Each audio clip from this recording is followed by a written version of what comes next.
He told Abram, look up.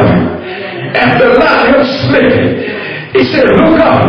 Abram, just look up. And when you look up, Abram, you see what you see. East, west, north, south.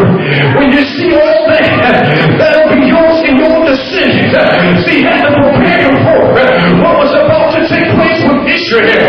See, he had to prepare Abram so the word could travel down the mountain. So when they would keep tossing and arguing, Joshua would say to the people, for thou art a great people and have great power, and one lot that shall not be yours. In other words, Israel and Ephraim and Manasseh, y'all about to possess a whole lot of stuff. And I want somebody to know that your preparation is done. Your time to cook, the pressure cooker's about to burst.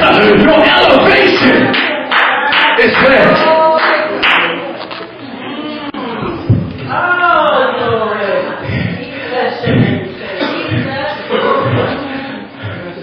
I thought I was going to preach, but God says teach it. And I want somebody to see something here.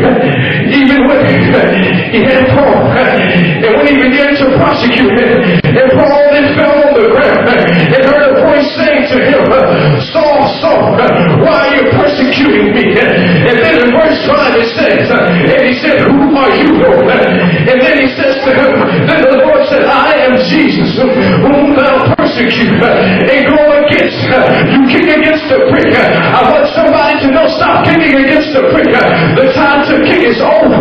Your foot is bruised enough. Your feelings are hurt enough. Those days are finished and gone.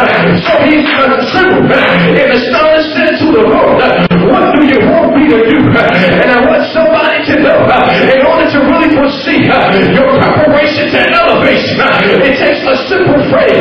You need to say to the Lord, what do you want me to do? How do you want me to do it, Lord? How do you want me to sing your glory in your house?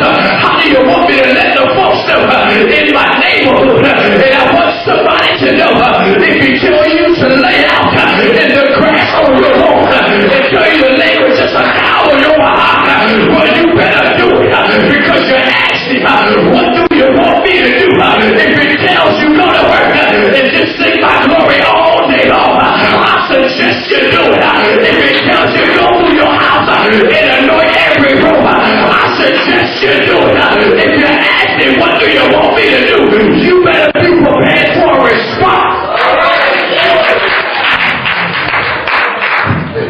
You see, we want the anointing, but we don't want what it takes that comes after it.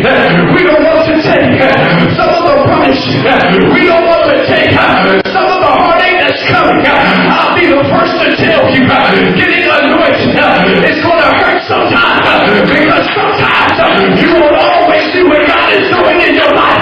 And I want you to know, I didn't always see what he was doing here in Pleasantville, but oh, now my eyes have been opened. I can see the sun. I can see the great church on the horizon. Why can't you see? Because somebody asked, Bishop Mary must have said, what do you want me to do, Lord?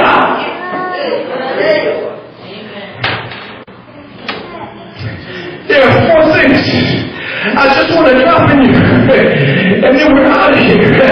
And I want you to see something. It says explore. See, that's what Apostle Paul was.